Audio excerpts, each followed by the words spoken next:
Those receivers.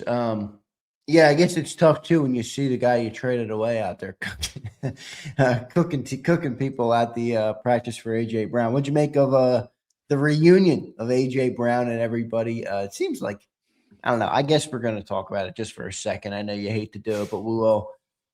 Jalen and AJ are both just petty about this. Like I don't know. It just feels like they're like everybody says hi to AJ except for Jalen, and AJ says hi to everybody except for Jalen. Like I don't know. Yeah, I It's mean, odd to me. it seems childish, you know. Obviously, something happened that seemingly is bigger than football. Yeah, I don't know. You had that little rumor. They all went away. I know somebody at NovaCare. Those guys. Hassan Reddick, yada yada yada. All those kind of Homer Simpsons back in the bushes.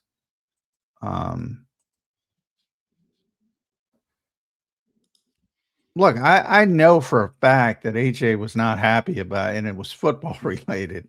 I know he wasn't happy about the football. So, I mean, people can make it into more than they want. I think it's childish that they can't have a better professional relationship considering where they once were, but maybe that makes it worse. You if you have a really good friend, you expect loyalty, probably. And you don't expect one of your closest friends to say, well, I don't know if this guy can do it at the level we need, basically. I mean, to me, it could be as simple as that. Yeah, maybe. I know that he wasn't happy about the football side of it. So, I mean, it was a part of it at the bare minimum. And that should be obvious to everybody. You don't need me to tell you that. But yeah, I do think it's silly. But I think everything is silly in the whole thing. I saw somebody say it was when I guess when AJ came out, he ran through the Eagles and didn't say hi to anybody, getting ready to practice. And everybody made a big deal about that. Now, afterwards, obviously, he talked to a lot of people. So that kind of evaporated that controversy for the time it looked to finish practice, by the way. But then I saw somebody say he was talking to the offensive line. And so, I'm trying to pull that. Doesn't want to jump to conclusions, but I could probably tell who AJ's talking to. Who's talking to the media about AJ, meaning the offensive line. I don't want to draw conclusions, but I mean, you all go into these fantasy worlds. Because you know who's talking to us? AJ Brown. He doesn't need anybody else before he stopped talking to us. And most of it is off the record. And I don't talk about it. I don't talk about it to this day. I respect him, and anything he said off the record, I kept off the record. But I mean, people have all these grandiose conspiracy theories. I guess people just love a conspiracy theory. I don't know. Yeah, well, I don't know. People want to speculate, John. But it was evident he wasn't happy with the passing game. And I don't think anybody was. I don't think Devontae was. Yeah, but there's different. I mean, I don't know. I think it's normal for fans to want to know, just because the guy comes here. They have 4 insane years of success. I mean, the team. AJ puts up 5,000 plus yards, the 3rd or 4th receiver in football the last 4 years. They obviously go to 2 Super Bowls together. And then, I get it. The passing game wasn't awesome, but I don't know. Sometimes it feels to me like we're all acting like it superseded the level of success the team has had. Like they have the best win percentage of any team in football the last 4 years. And to boot, AJ's been a top 5 receiver in football statistically. That's where I'm like, Yeah, I don't but know, man. I What don't more do you want? like look, I get first of all, the first 2 seasons were a lot different than the last 2 seasons. And everything runs together to me, but I don't recall AJ complaining much those first 2 seasons. I don't recall him complaining at all, for the most part. I know when he got hurt at the end of, in that useless Giants game and wasn't able to play in the playoffs in, what year was that? 23? Yeah, 23 is when they did. Yeah. Oh, wait, was it? No. Yeah, so they went to the Super Bowl in 22. They they won and done in 23. So that was the year. And then 24 they won the Super Bowl. So 22 and 23, which is when he was doing the 1,500 yards, he was fine. There's no issues. 24 is when it started.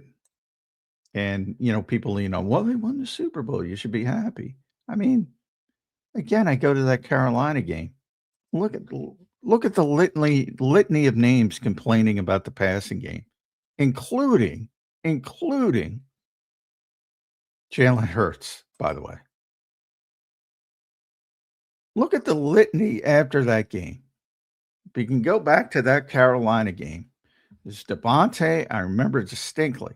AJ, Devontae handles it better than AJ. That's fair to say. But he was complaining. AJ, Jordan, Mailata, Lane Johnson, you name it. Everybody was complaining, including Jalen Hurts. Everybody knew something wasn't right. So I think to encompass the 4 seasons and say, well, he had 5,000 yards and not point out the context of, but things dipped really, really badly in the passing game in 24 and 25. Yes, even in the Super Bowl year, it dipped badly. And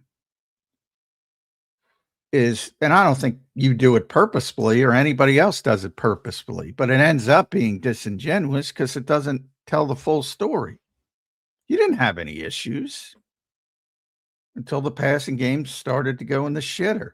And the passing game has been below average for the last 2 seasons. So did he just want out for more personal numbers? Because he's definitely not going to have more team success. Well, again, he's very driven person. He's got different goals than average people do. Well, I mean, that's fine, but I mean, well, what are the goals? Do you think it's like Hall of Fame? Is that what you're thinking? Well, yeah, he obviously wants to go to the Hall of Fame, but he's not a Hall of Fame receiver. I don't think he is. Do you think he's a Hall of Fame receiver? Well, he was on a trajectory, probably not. I mean, he's still on a trajectory. He's still got to go a while. I mean, there's a lot of receivers already waiting, and there's also, I mean, the guys who are playing with him at this time. I mean, he gets 3. If he gets 3 more All Pros in New England and wins a Super Bowl, something like that, he'll be a Hall of Famer. That's easier said than done, but he's definitely on a trajectory. Hasn't reached it yet, but the whole mindset of not being satisfied with team, like to the average fan, it's like, and you hear it all the time. You heard Drake May say it. It's like, well, everybody should be happy if you win. Well, some people aren't. Some people aren't wired that way. They think. No, I get that. Yeah, but I mean, it still has to be a part of what you do. I mean, you play a team game. It's hard. It's hard to complain when you're winning, and there wasn't nearly as much angst in the Super Bowl season because they were winning. Like, what are you going to do? You don't want to be that guy. Occasionally it cropped up after the 120-yard passing games and say, well, and again, even Jalen said it, is if you don't use it, you lose it quote at one point. Yep. So, and then obviously went off the rails last season, where the winning wasn't there, at least in the end. And then it opens up the floodgates. But so and they had to move on because they didn't want to go through it again, which is fine too from the Eagles' perspective. But we've said from the start, you're not replacing the talent of the player, so you got to go about it differently. And that's what they're in the process of doing. But it'd be a lot easier if you had Devontae on the field and Mekhi Lemon than Elijah Moore, Hollywood Brown, or Darius Cooper, which is what they're rolling out with today, along with Dontavian Wicks.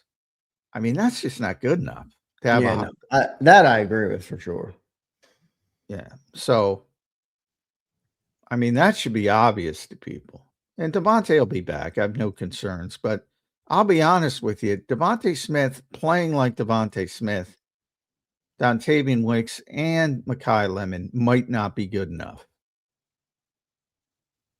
But it'll be a lot better than what you're rolling out with right now. When you say might not be good enough, does that mean you're focused on obviously the run game, but staying specifically in the passing game? Would you say that burden now falls on Jalen to have to elevate those players? I mean, look, they might not be good enough, but you got to make do with what you got. I mean, I did see Patrick Mahomes win a Super Bowl with Juju Smith-Schuster, so I'm just saying. I mean, I know Jalen's not Patrick Mahomes. I'm not trying to put that on him, but at some point, you have to elevate who's around you because that's all you can do. You're at the mercy of who they put on the field and who the GM gets, and they traded away AJ. Now Jalen is not going to be able to make an excuse. Oh, well, we didn't have this. That's why we didn't win. I don't think that's going to work, especially with a potential contract. Well, I don't think it's going to work, but I mean, one of the things, I mean, the Chiefs were unique in that they morphed from, being this explosive, team that really shifted the whole defensive mindset in the NFL to where we are right now. With Tyreek Hill, and then rebuilding and doing it a different way. To me, they're an example of proving you can do it a different way. Now, they always had Kelsey, and in his prime was, unbelievable. So you have to add him into the mix. And now, obviously is aging a little bit and not the same player. And even if you go back to, and I'm, it's interesting when they won the Super Bowl before the Eagles, they only won like 10, 11 games. I'd have to look it up that year. And they were struggling pretty greatly until they figured out something with Rashee Rice later in the season, and then they went on a playoff run. So you need playmakers. I mean, and hopefully Jalen has enough playmakers, and also Patrick Mahomes is Patrick Mahomes. I mean, he's going to elevate people more than the average quarterback. But Rashee Rice did develop into a big time playmaker at the end of that season. He did.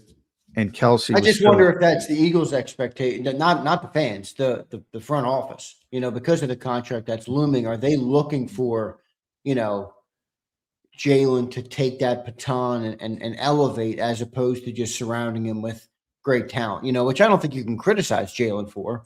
But at some point, I do wonder what the front office is looking for. Almost feels like a damn test.